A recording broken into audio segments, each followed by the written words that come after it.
officers. So I think the general gist of the conversation that we had in our group is that all of the positive attributes that folks, a couple of the folks from, I think it was group 4 mentioned, that students are gaining from relationships with the police officers in their school are all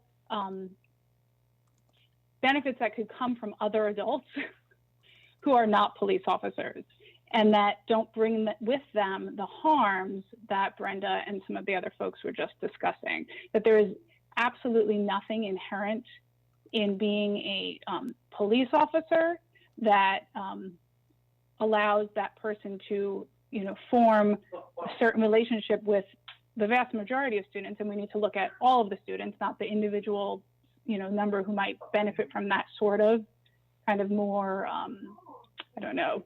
strict discipline approach to their well-being. We have to look at all of the students.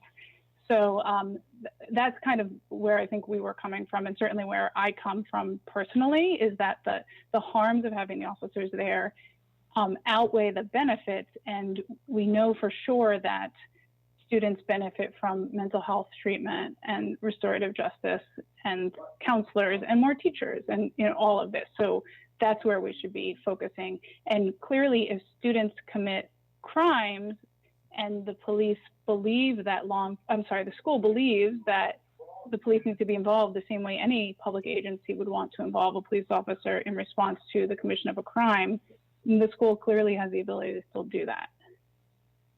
Okay, thanks. I know Marvin Dickerson Yes. next, I think. Yeah. Marvin, would you like to go ahead?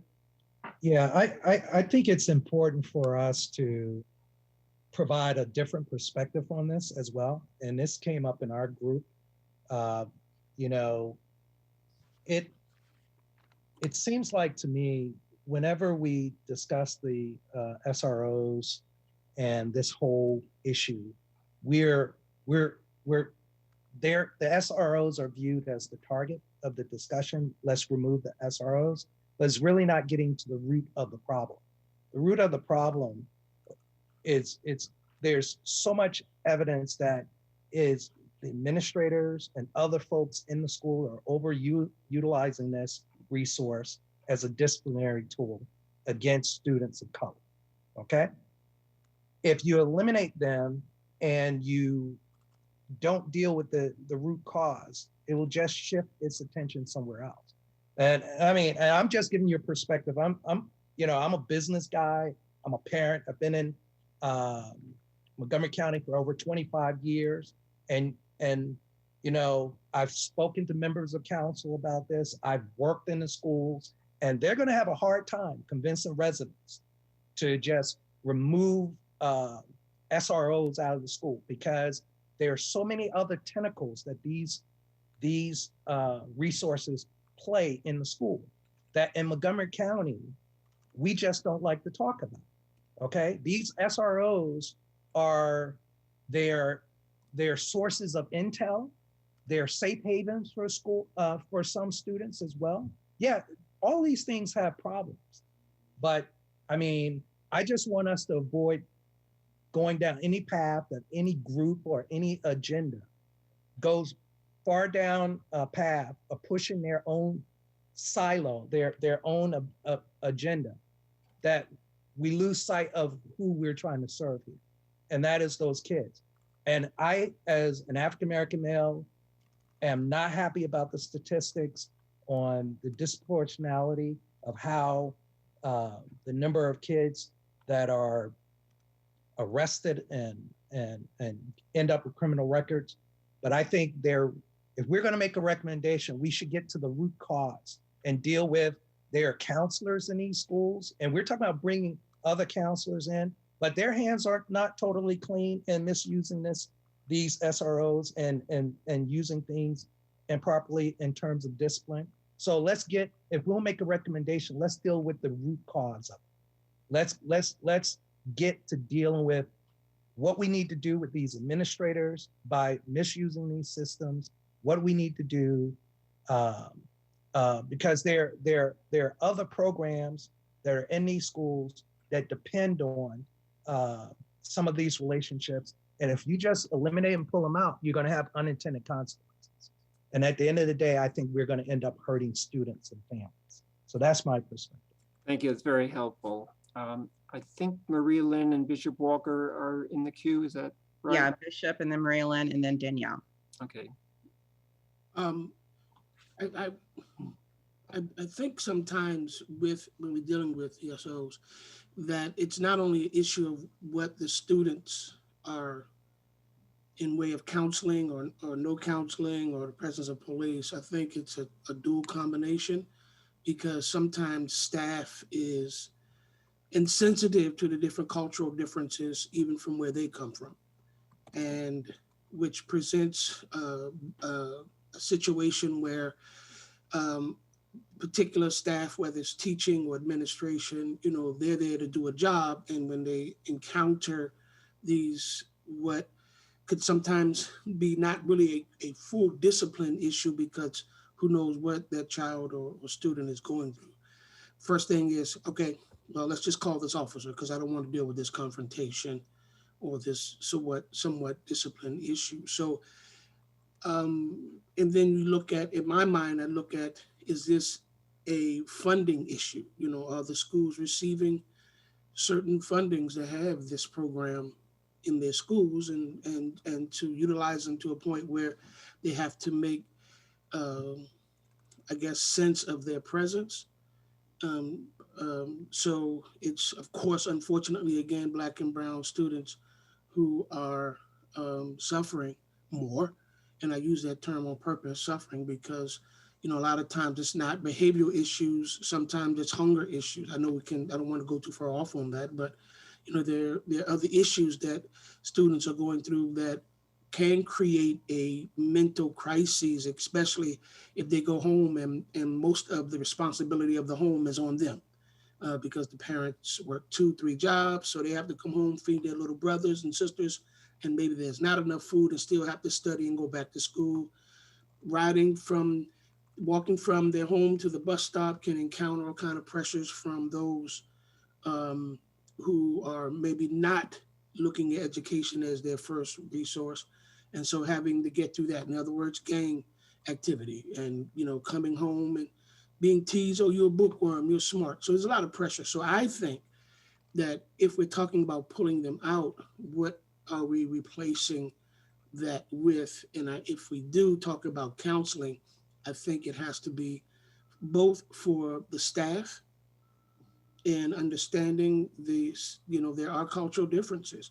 I mean, the way each culture, ethnicities communicate is different than others. Latino talk more expressively with their hands. African Americans, their tone is a little more aggressive. And if you're not sensitive to these cultural differences in communications, it's easy to get threatened or feel threatened, feel offended, and that's just not how it is. So if we're talking about moving them out, are we talking about replacing them then with counseling, not only for students, but staff? Thank you. And yes, and I think we want to be thinking broadly on these issues. I would just add myself on that. As the issue of the school to prison pipeline has really gained significant attention in the last couple of decades. A good number of jurisdictions around the country have taken this seriously, and we've seen a number of places where both the total number of referrals to the juvenile justice system, as well as the racial disparities, have been reduced, not eliminated, but reduced. And so clearly, there are ways that different jurisdictions have approached these problems. There are things that can be done that are consistent with public safety, but reduce some of the harm that's taken place in recent years. Maria Lynn, I think you had something. Sure. So during our group 3, many of our meetings, but particularly the ones talking about SRO, there was some sentiment around, I don't want to say merit to SRO, but an alternative way of thinking in terms of a focus on relationship building with the students, so that it's not a situation where they're coming in and that whole warrior motif is really highlighted when they come in the schools to sort of be that disciplinary action. We heard from, I think it was Chief Ronald Smith, that SROs are voluntary personnel. They volunteer to do this work. So I would not think that it is necessarily them specifically or singularly that is the issue, to echo what Marvin and some other folks are saying. So I do think that there could be some merit to SRO, but like Joanna said, not as it is right now. So I do want to respect that, while the elimination of it is something that I guess overarching we are advocating for. We could also reimagine it. We don't necessarily have to erase it. I think that relationship building with the students is incredibly important. Mhm. Okay, thank you. Mhm. I think Danielle, if you're ready. Sure.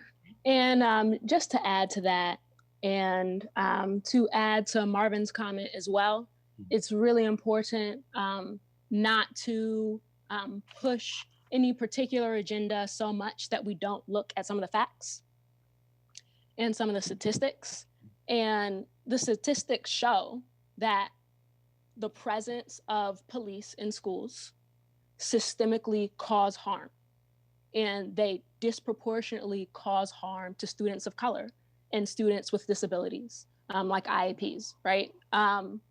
There are a number of national studies that say students in schools with a police officer are 5 times more likely to get arrested than in schools without a police officer. So some of it is, when you look at the root cause, sure, there are so many root causes of school discipline issues, but one of the major causes of arrest of students really is having a police officer in the building. And so if we're talking about students that have a lot of needs, like Bishop mentioned, hunger and mental crises and trauma, there are professionals who are trained much more extensively to deal with those issues, like mental health professionals, right? And we have to look, if these are the issues that we're trying to address, are police the best people to provide wraparound support to students rather than social workers, et cetera? So I really just would want to caution us from looking at some anecdotes so much that we disregard the information from the Office of Legislative Oversight that said that students of color will be better off without police, and some of the other larger research that shows the real harm of police in schools. All right, so Thanks very much. Yeah, go ahead, Bernice. Max's hands up.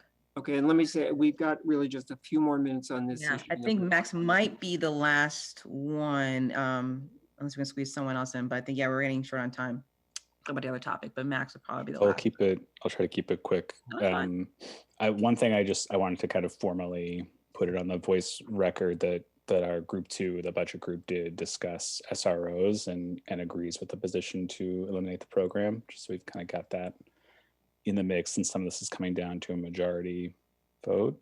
The comment I wanted to respond to, which I agreed with, that the way in which non-white students are being criminalized in schools goes beyond SROs themselves. I do agree with that, but what I would offer, just to kind of ground us in the reality of Montgomery County schools, is that quite a lot of our middle and high schools and elementary schools actually don't have even a full counselor allocation at this time in their budgets. Many of our elementary, middle, and high schools have a 0.5 allocation, a half of a counselor for the entire school. And the Montgomery County Schools estimates that it would take about $4.5 million to fund just one full counselor for all of our elementary, middle, and high schools. And we, being the budget group, looked at the numbers, and if we were to eliminate the SRO program, we would be recovering a little under $3 million. So we wouldn't get all the way there, but to go to Mark's point of how is the money being used and what are the other ways we can think of this, I agree, with the thought that building relationships with students is how we avoid criminalization of students, but we really can't expect guidance counselors to do that when they're assigned to 2 schools at once and there's only one of them. What we can do is take a critical look at how resources are being used right now and say, there's a better way to engage students and build relationships with them than splitting our money between guidance counselors whose job is to see to student success and police officers, who may with the best of intentions have volunteered for a role like this, but nonetheless are still sworn officers who are capable of and can criminalize students. So that's what I wanted to say. Thank you very much. Sure. I just want to make sure. Okay, we got Joanna's point. I'm just going to quickly read that. I just want to add to the record, and this has been supplied in various reports that are on the record already, that we don't actually have a public safety problem in MCPS. We don't have a high crime rate, and we don't have high problems with violence. Okay. One thing I just want to quickly add, and really not going to say much, but keep in mind, I guess the original purpose of the SROs was really in response to Columbine and Sandy Hook. And granted, that was 20 years ago. So clearly we've had a different, we've clearly realized the impact of making SROs the solution to that issue. I just wanted to put that out there in terms of, the historical context of it in MCPS, especially in regards to Joanne's point. But yeah, this is really good, very, very fruitful discussion to help us finalize the report regarding that issue. The next issue we wanted to get your feedback on is law enforcement. And primarily, I think this is probably the budget group's recommendations. So Max or Brenda, since you guys met last night, I would love to have you guys briefly summarize what recommendations you have for that particular aspect of your report.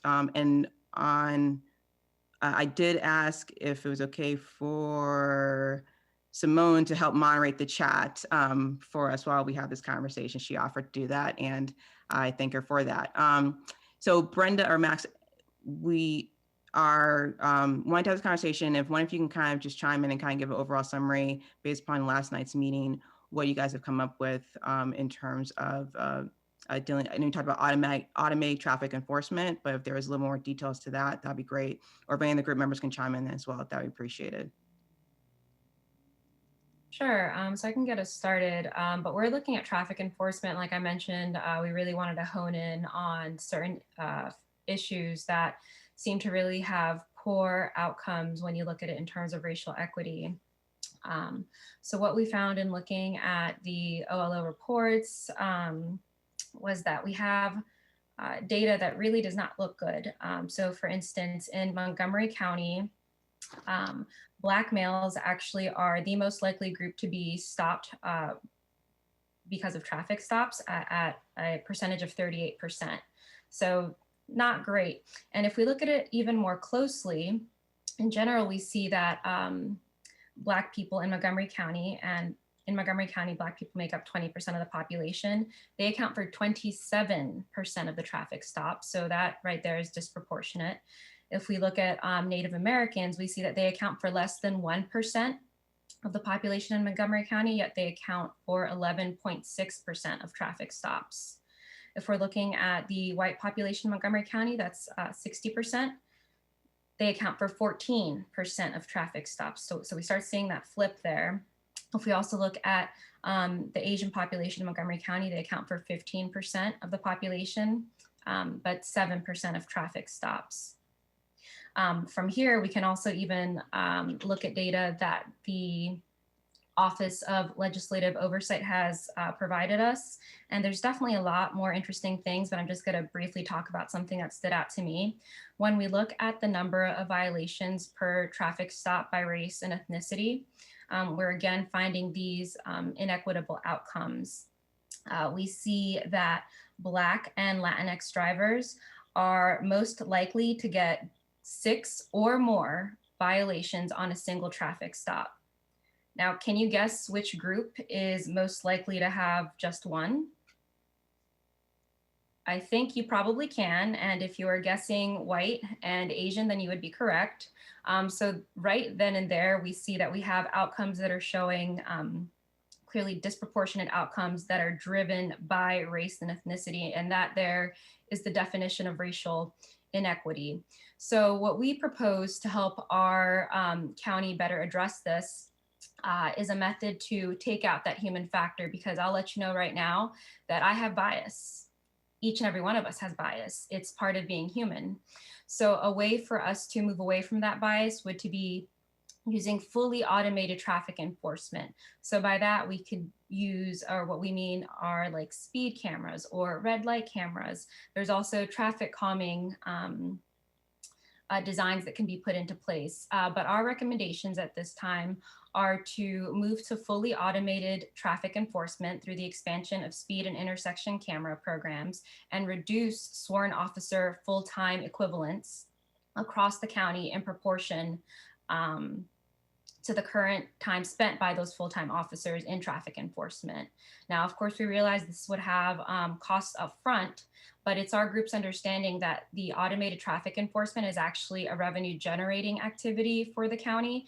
So it's kind of like an extra bonus where you can remove the human factor in traffic enforcement, but also continue generating funds for the county. So it's like extra nice when you're doing the right thing for the people here, but are also able to maintain the budget.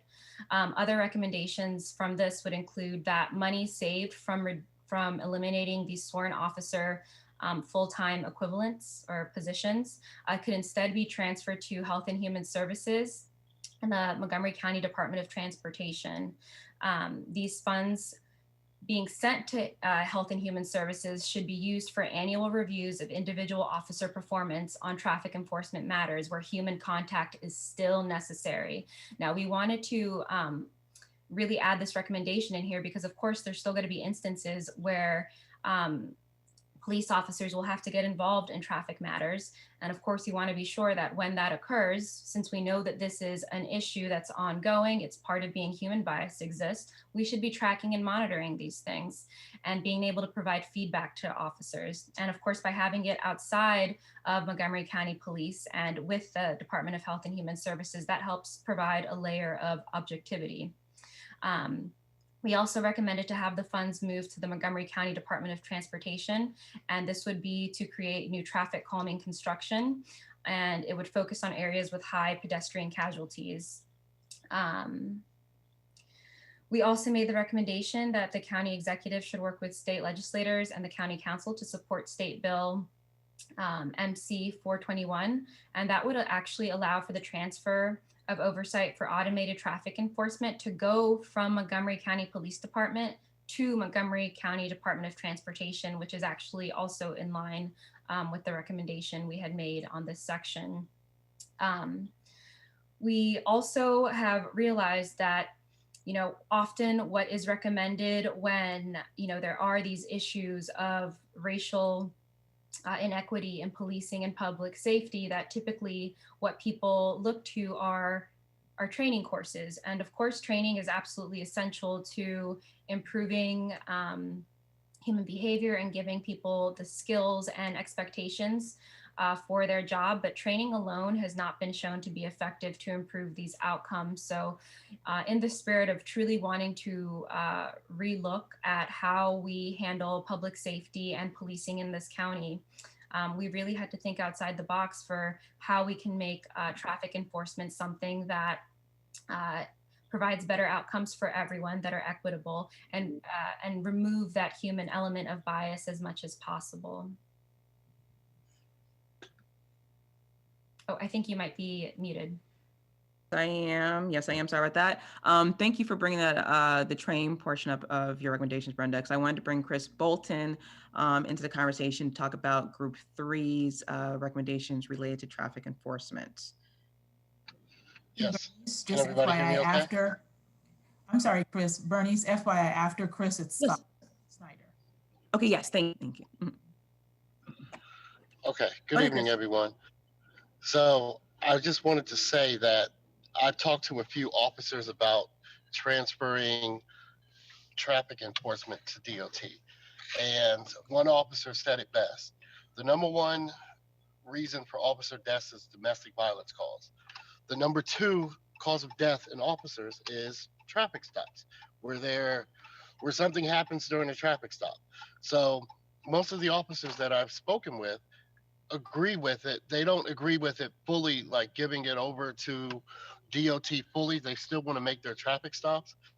And I really didn't get into detail with them about, why they wouldn't, want it automated and take away the most second dangerous part of their job. But I think that automating traffic takes away, like she said, that inherent bias or the appearance of it. Just the appearance of inherent bias with that shakes everybody. Me as a black guy who drives a car, who dresses sometimes, who doesn't look like he belongs in that car, when a cop gets behind me, it shakes me to my core sometimes because I don't know who's behind me and I don't know what their intentions are.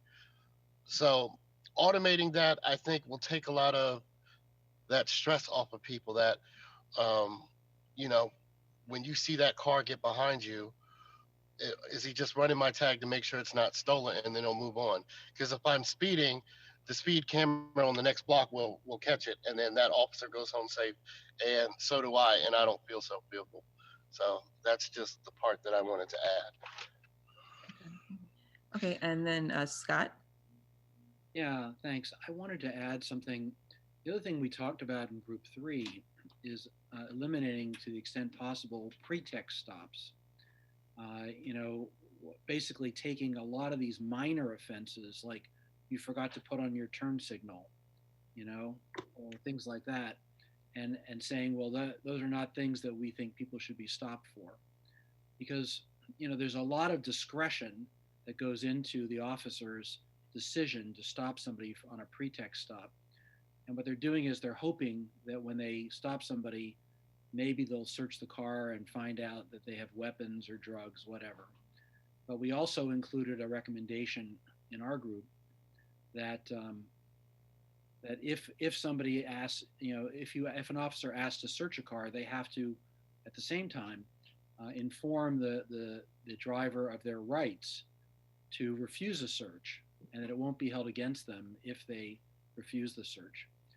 But as I told the county council last year, every one of us, coming to the council meeting was driving, and every one of us probably violated some traffic law on the way to the meeting, because there are a lot of things that you can be stopped for. Now, if they're going to stop you and say, "Oh, your tail light's out," fine, they can tell you, "Okay, you have to get it fixed." But I think for a lot of the traffic stops, the officers will sit there and wait to see if they can see someone violating one of these, whatever, 150 different traffic violations that people can be stopped for, and then they'll make a stop. But there's a lot of discretion involved, and that's why partly why there's a disparate impact on people of color in the county. Thank you. So let's see if there's any other feedback. I just wanted to add, I put this in the Yes, chat, sure. but we do have moving electronic traffic enforcement to the Department of Transportation as one of our priorities. It didn't fall into the top priorities, but it's definitely on our list of priorities. And I think 4 of the 10 people who voted actually wanted it to be one of the top priorities. Okay. That's focus group 3. Great. Okay. Now, and perfect timing, because the county executive has arrived. All right, so we'll take a quick break. And I don't actually see him, but apparently he is running in as we speak. Oh, there you are. There you are. Okay. Everyone, I do see the county executive You're welcome. We were in the middle of, if you didn't catch it earlier, we were in the middle of talking about our recommendations regarding traffic enforcement and fully automating it as one of the recommendations. And there were others that we talked about as well. So that's where we were in the middle of discussing before you turned in. So welcome. Hi, how are you doing? Well, thanks. So yeah, traffic enforcement is interesting. This is a long discussion. I'm not going to try to interfere in this discussion. I think there's a bunch of stuff that can be automated and things that can't be automated. So we've got to figure out what can and can't, and how are you going to deal with that? We are there are a couple of things we are working on though, which is changing equipment repair stops so that they're strictly equipment repair stops and they're not able to morph into the kind of stops that we've seen on camera in the county and outside the county. It's like if you've got lights out or whatever, you get stopped, you get told, you know, and you're getting a repair order, they write a repair order, they give you the repair order, they say goodbye. This is not an opportunity to question people in, you know, about what you got in your trunk and all that other nonsense that goes on. So I've directed them to write a clear policy on what do you do when you're just issuing a repair order. And that was something that aggravated me no end. And we're also going to ask for changes in the no-knock policy in the county. So you'll be seeing those things coming, I hope, pretty shortly. So I kind of want to just come by and say hi to everybody because I've been on meetings up until I came here tonight, and I wanted to thank everybody for, you know, what you're doing and serving on this task force. Your report's going to be really important.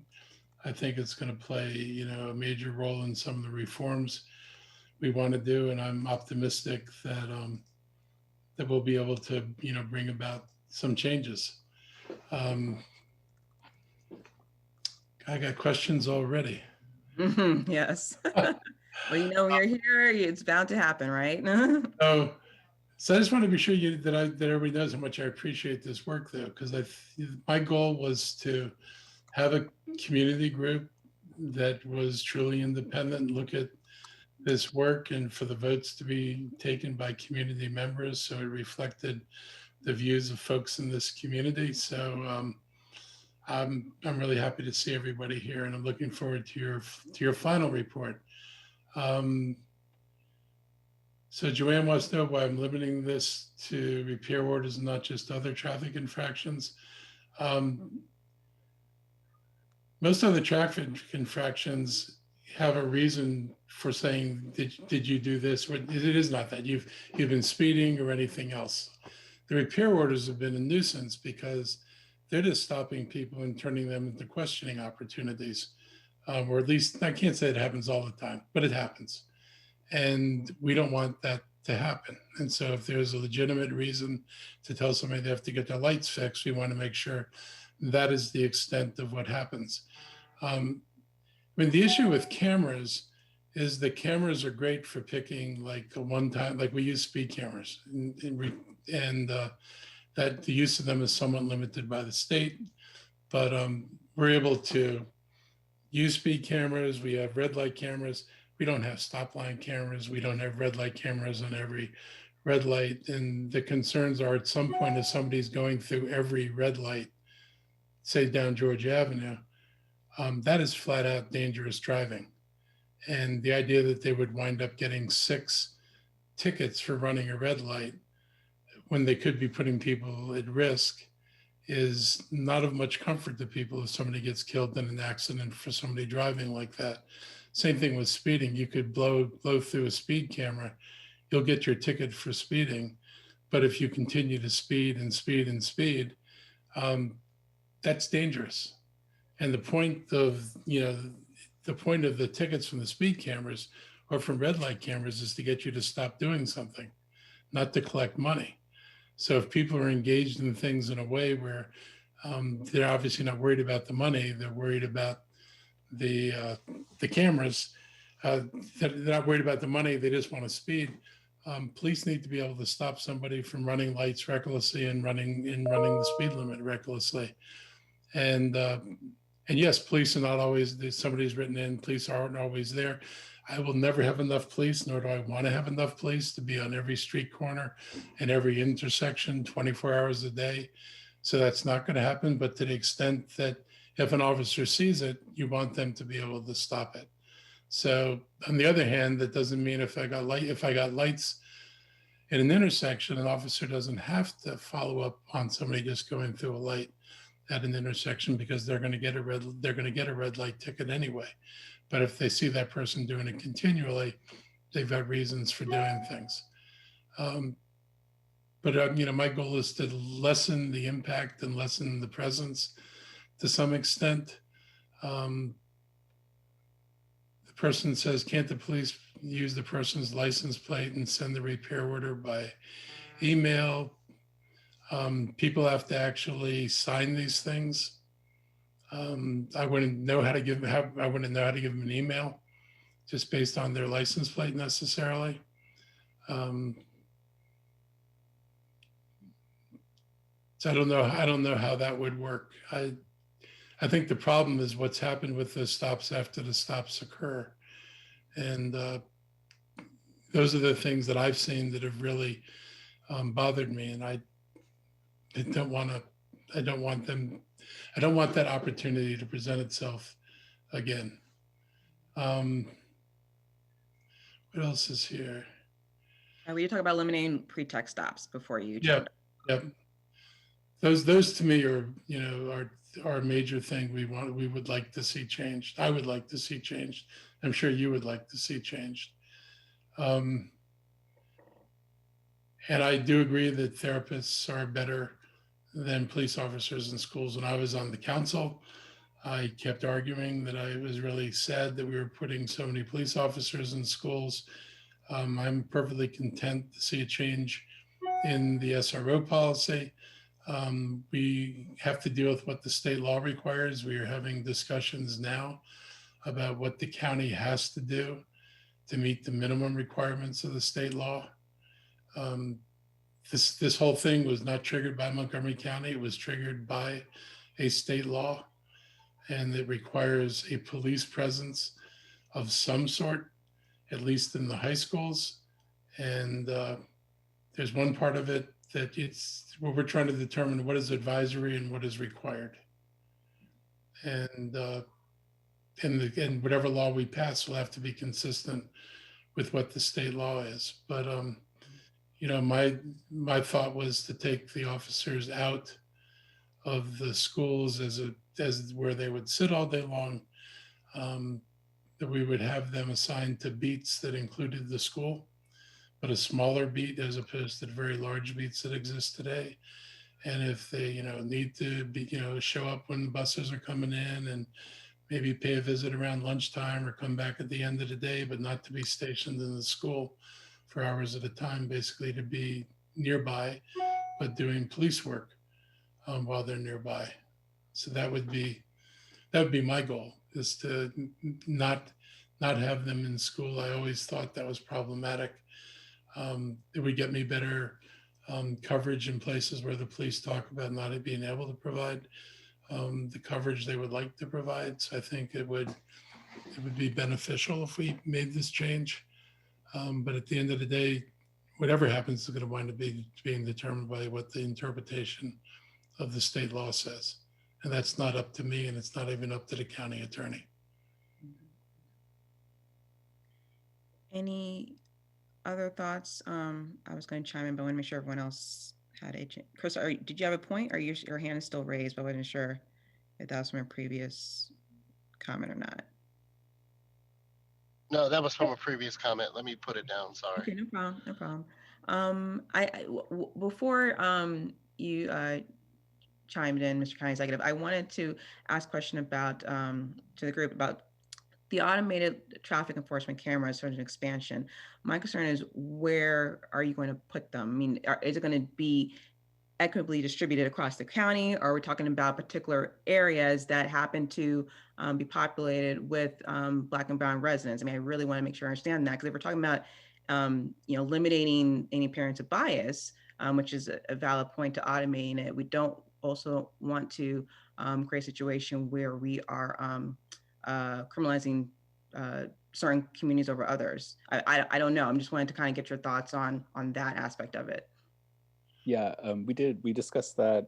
You left that as a comment on our draft, and we discussed it last night, Bernice. And I think it's a good flag that we all decided was a step or two down the road from where our recommendations are, which is asking the county executive to look at this as an option. So we didn't want to say this is exactly how it should be done. I did want to comment. Go ahead.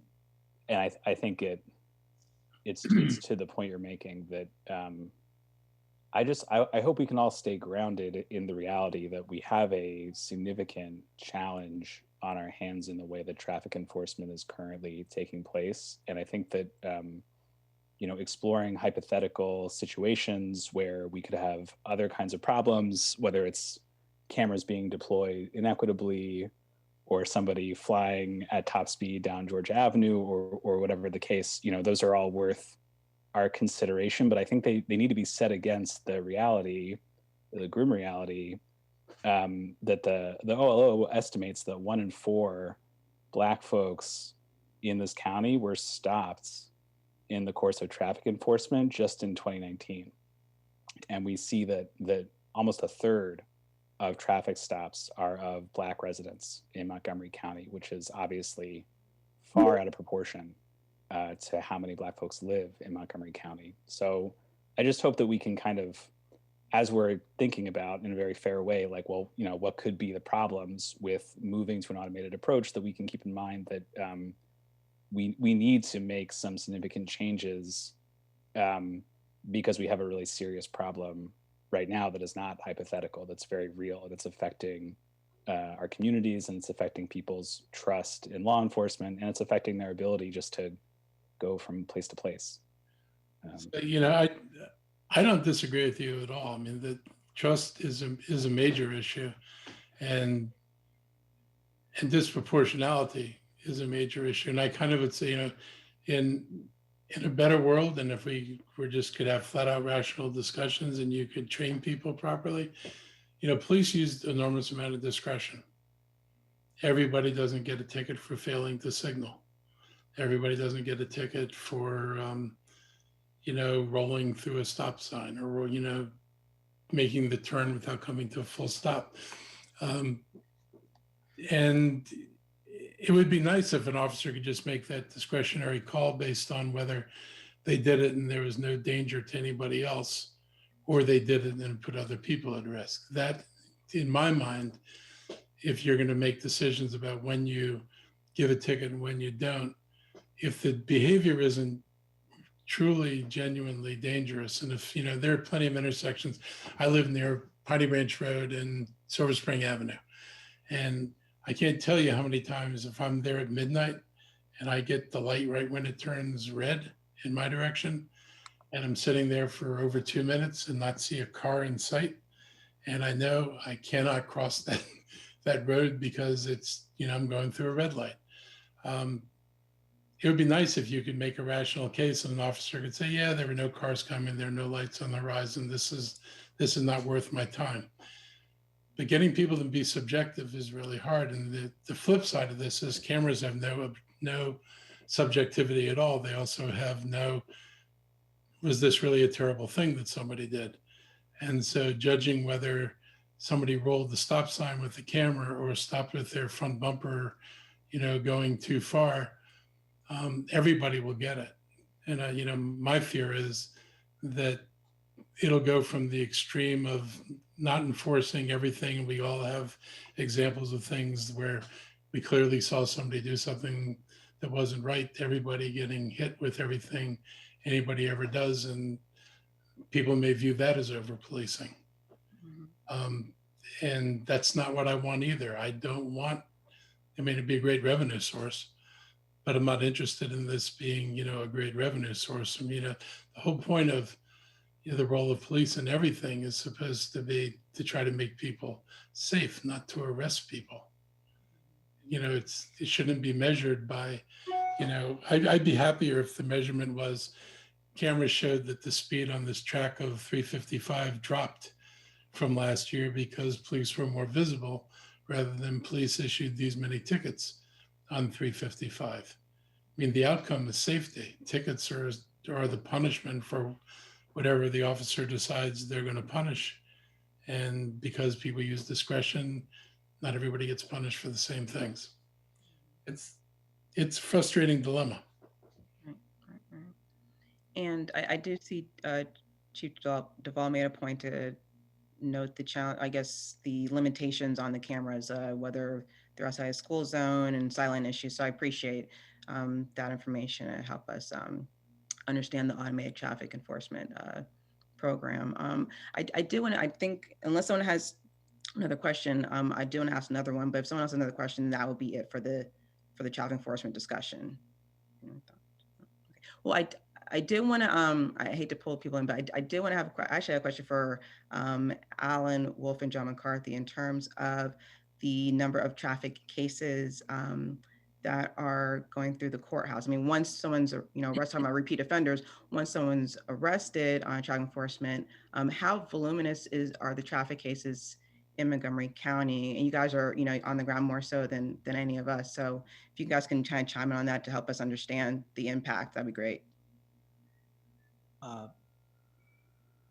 Can you guys hear me? Can you hear me? Yes. Mm-hmm.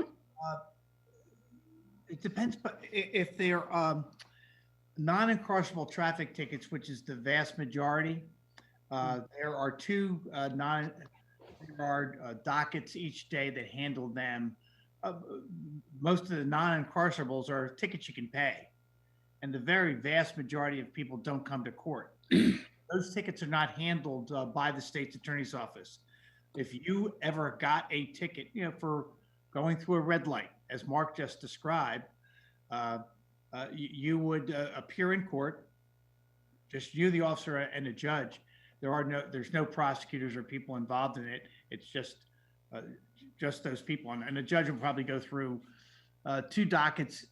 There are about 3 courtrooms a day that have 2 dockets of those kinds of cases on it, with about 40 cases on a docket. So I've never done the math, but I mean, it's probably about 100 cases a day ish in 3 different courtrooms. So about 300 cases a day that are scheduled for trial. Not everybody shows up. Then with the incarcerables, the traffic cases, the main case that we see is probably drunk driving. And we probably see about 40 of them a day, about 40 a day. There are also driving while suspended or driving while uninsured, and those dockets are covered by prosecutors. Only cases where you can potentially, for a traffic offense, go to jail is a prosecutor present. Most of the time, and the vast majority of tickets are not jailable. It's just the judge, the officer, and the person who receives the ticket. Okay. Alan, if you have anything to add. One thing I would differ from John with this discussion is he says that the majority of cases are drunk driving cases, and neither of us has the statistics in front of us. I think those are the more important cases from a community perspective, but I actually think the license status cases may be more voluminous. The driving, which are jailable in Maryland and shouldn't be. A lot of the driving while suspended, some of the which were taken out of being jailable by the Justice Reinvestment Act, but many remain jailable. The driving without a license charges. So it's some of these charges which are administrative actually are quite a voluminous part of what is the jailable traffic docket. And then I just want to come back and reiterate what everyone's saying. The problem with traffic enforcement really is the pretextual stop. It's corrosive of the relationship between large portions of the community, particularly the portions of the community of color, and the police. It's almost the number one interaction that almost every person of color who we know has had a instance where, yeah, I was stopped for driving while black. That they might have had a taillight out, but let me tell you, I've almost never been stopped for any of those reasons, and any person of color who's a friend of mine has. So that's really where the problem is, and the problem gets related to the fact that the Supreme Court has said pretextual stops are permissible. That doesn't mean that we can't, as a community, say they may be constitutional, but they're not going to be acceptable in our community. So. Okay, great. Thank you so much. I see we're a little bit over time. So at this time, I just want to thank you guys for your feedback. It's, again, really going to be helpful for us as we formulate the final report. And I'm going to turn it over to Mark, who's going to give us the next steps, including addressing the previous questions on how we're going to vote on it and just make a decision on the final report. So Mark, go ahead. Okay, thanks. Okay, well, I think there's been a marketing, very productive discussion this evening. I think it gives us a lot to work with as the final report comes together. So I just want to say a couple things about upcoming events and then timelines for this process as we move along to our conclusion. First, just again on the events, as I mentioned, January 12th, 2 events on the SRO program, the Board of Education, and then the County Council, and we'll send detailed information about that. So if you can have the opportunity to check in on how those discussions are going. So we are nearing the final stages of our process.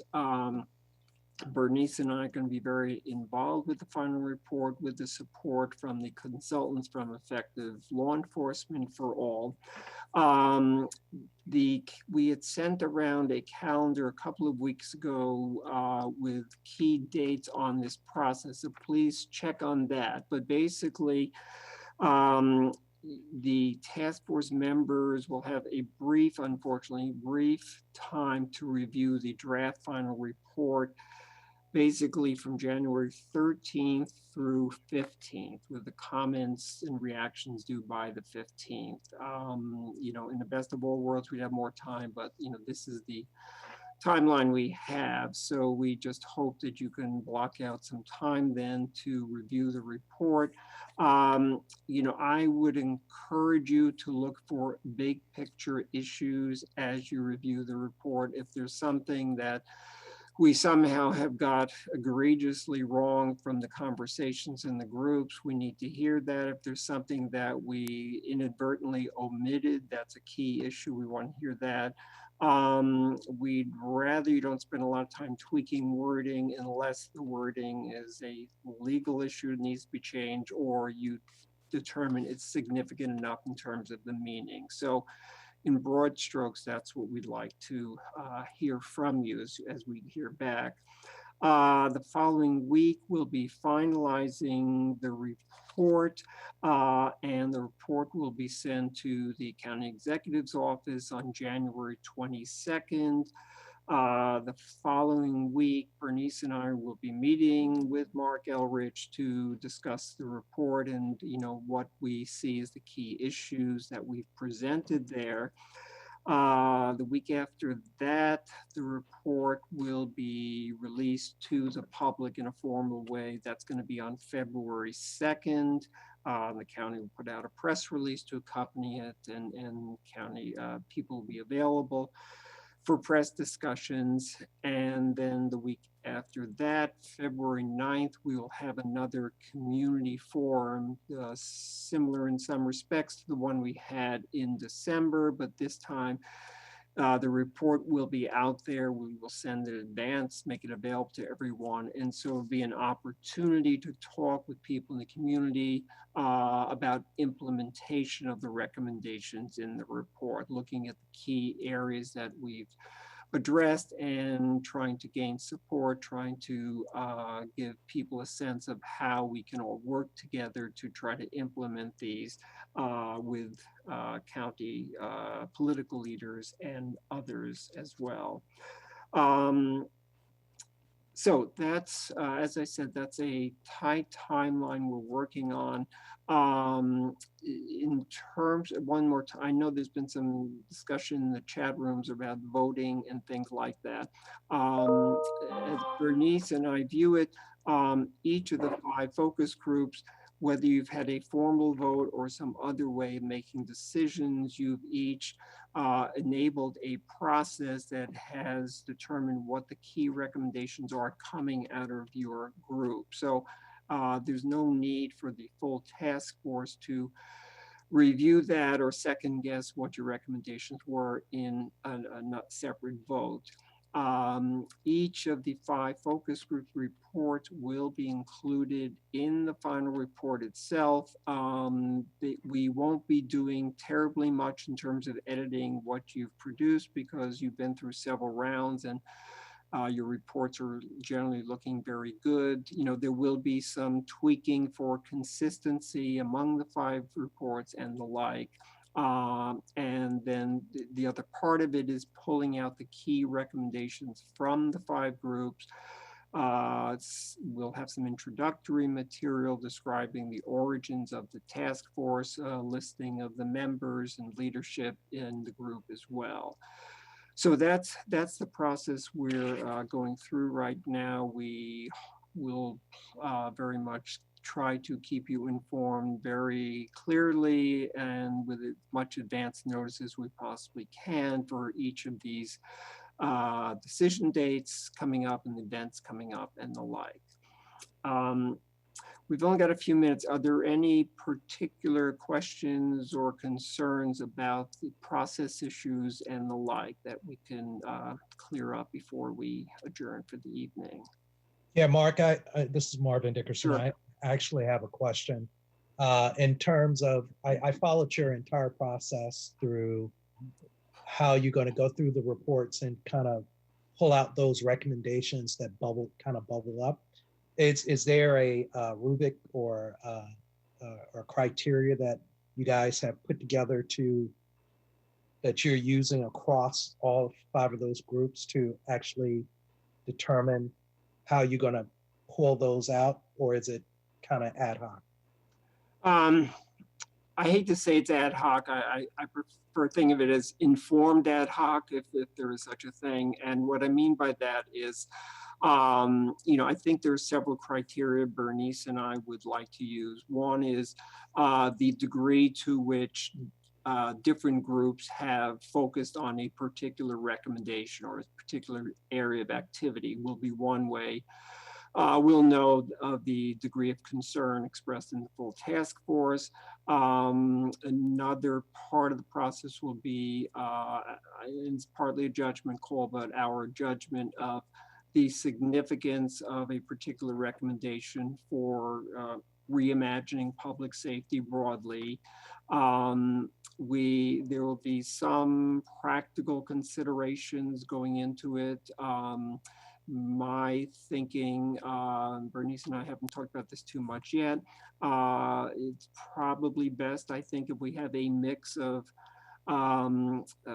sort of long-term goals and more immediate goals that we can propose. You know, we want to be visionary in giving the county a sense of what's really needed to reimagine public safety, but we also want to be able to make progress in the next year or 2 years or 5 years. So are there some practical things that really have a chance being implemented, taking into account politics, funding, and the like? And clearly all in the spirit of what our overall mission is, to reimagine public safety and to address egregious racial disparities. So well, you guys have a tough job. I we do. I bring that up just to say, even if the 2 of you get together and come up with just some baseline criteria that you agree upon, I think it will help you in the process there. So I just throw that back out. I appreciate that. Thank you. Yeah. Mm-hmm. Joanna, yes. I'm sorry. Oh, I want to make sure Brenda. I'm sorry. Was that addressed earlier? I have to make sure Brenda got her question addressed. If she's still on the call, I'm sure. Oh, I think so. Make sure. we're not doing the 50% vote, and each subgroup will be putting forward their recommendations, if I understood correctly. Yeah, you know, we're deriving most of this from what we get from the 5 focus groups. That's the main guide. We're not going to, Bernice and I have no intention of springing some new issue on everybody that hasn't come up by any means. Thank you for clarifying. Okay. I thought Joanna's hand raised. Is that right? Joanna? Sure. So the other night in our focus group, one suggestion or request we made of the consultants when they were finalizing our report is if they could include in the report a section about process and about feedback that they received from our group throughout the process about the process itself. Because I think that since this report is going to be public, I think it's important for the public to hear what some of the feedback was from the members of the group about the process itself. Even things like the fact that we're going to have 48 hours to review the report. I mean, I don't know that that specific detail needs to be in there necessarily, but I think it's really important that if there have been statements made for the record about the process that we all went through, that that is included in the report itself so that the public understands what process took place to generate this report, you know, the good and the bad. So that's a request I have. Just to make sure I heard you, you want us to bring up the processes of each of the focus groups and how they came to the recommendation? You want us to highlight that? Is that what you're saying? Yes. Okay. And the process of the entire task force, like literally what, if there's could be a section that summarizes what the timeline was, how the decisions were made, and if there was specific feedback received, I know I gave some, about the process, that is included in the report. Well, we may follow up to get some more specifics into Okay. what you're thinking is or so. Thank you for bringing that up. Okay, we have about 30 seconds more. Any quick last comments from someone? Okay, once again, this isn't the last time we'll be together. We have many other things coming up in the community forum and the like, but you know, once again, yes, we've had challenges in this work and we've had, you know, lots to do, but you know, we very much do appreciate what everybody's done. Looking at the numbers of people who come here every month, and we know how many meetings you've all gone to. So, you know, I'm very much hoping this is all going to be worthwhile because these are the important issues of the day, and this is our chance to try to have an impact. And I think we have a lot of potential in making things happen. So thank you again. Have a good evening, and we'll hope for the best. Okay. Take care, everyone. Safe, everyone. Good night. Thank you.